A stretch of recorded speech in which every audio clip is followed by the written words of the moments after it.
Over the last 43 years, I have given more than 700 presentations of an illustrated lecture called Flying Saucers Are Real. It lasts about 90 minutes. I cover 5 large-scale scientific studies that 98% of the people have never heard of. I deal with all aspects of the flying saucer phenomenon. Obviously, I can't do that here today. I can give you my conclusions. The first one, the evidence is overwhelming that planet Earth is being visited by intelligently controlled extraterrestrial spacecraft. Some so-called unidentified flying objects are alien spacecraft. Most are not. I don't care about those. Some few people within major governments have known for most of that time that indeed some so-called UFOs are alien spacecraft.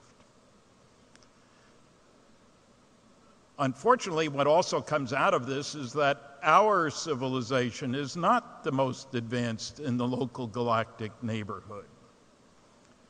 But in terms of today's conference, this week's conference, we can say that there's been a lot of innovation out there that we haven't yet achieved.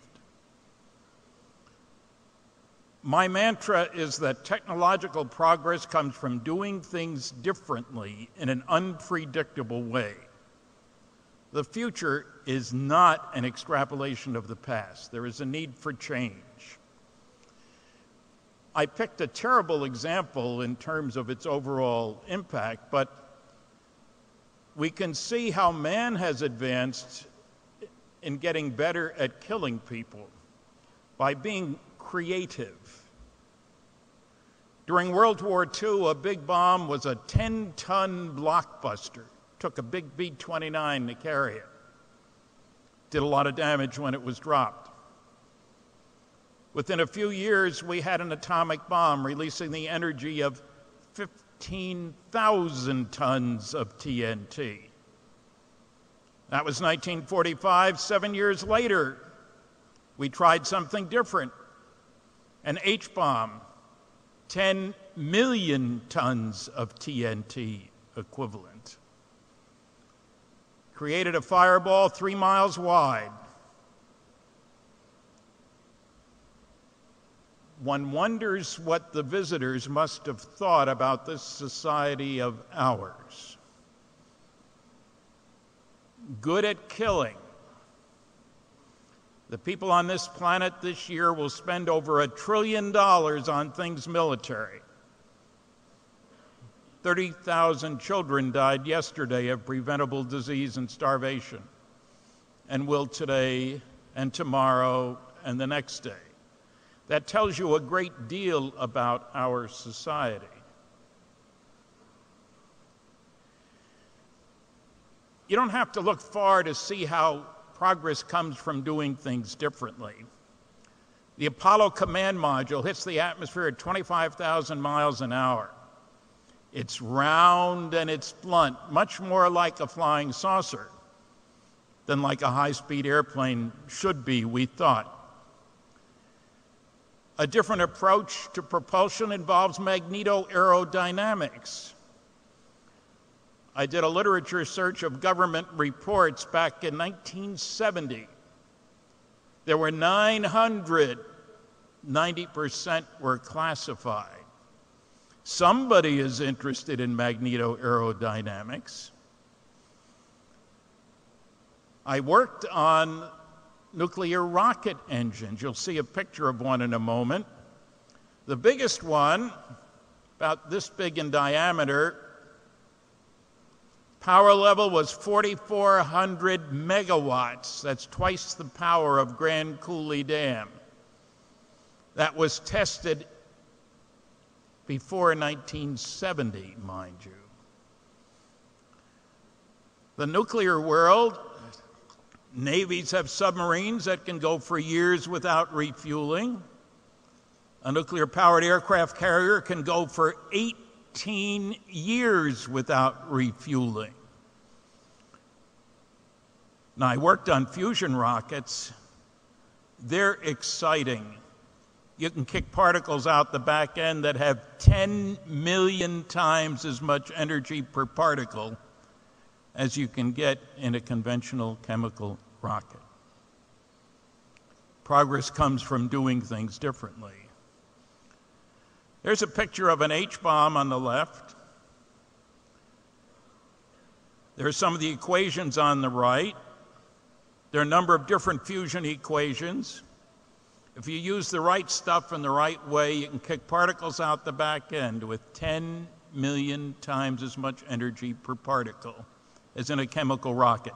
Every advanced civilization will know about fusion. Why? Because that's how the stars work. And they seem to be working all over the place out there. I said some people know more than others and aren't telling us. It took me 5 years to get these two examples of CIA UFO documents. You can read 8 words per page. There are thousands of documents that haven't been released.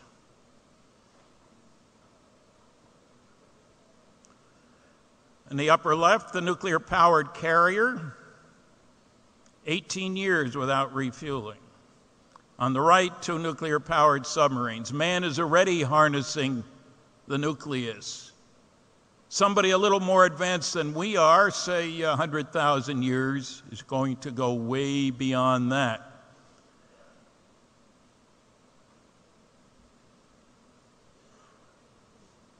There's a schematic in case you're wondering about a nuclear rocket. Cold hydrogen goes in and gets heated in the reactor and goes out hot. And the one on the right is one of these. That's one of the Phoebus systems. It was safely tested out not far from Area 51 in the Nevada desert. These are real, not imaginary. There is a lot of material out there. There's a lot of scientific material. There's a lot of junk out there about UFOs. Do look at the scientific material. There's a great deal to be learned. And let me give you one little thought. The most likely place that some of our visitors are originating from, one of 2 stars that are only 39 light years from here. That's just down the street. But these 2 sun-like stars are only 1/8 of a light year apart. They're 30 times closer to each other than the sun is to the next star over. They're 1 billion years older than the sun. They have had plenty of time and plenty of incentive to develop means for travel between the stars. And even if they're only 500 years ahead of us, think what wondrous technology they will have. Why don't they talk to us? I don't talk to the squirrels in my backyard. Thank you very much for listening.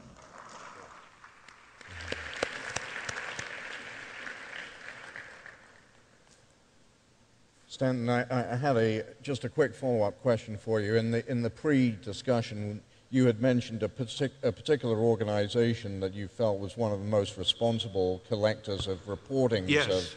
What is that organization? There is an organization called the Mutual UFO Network. It's headquartered in Colorado in the United States. It's been around for 41 years, has an annual symposium with papers by scientists.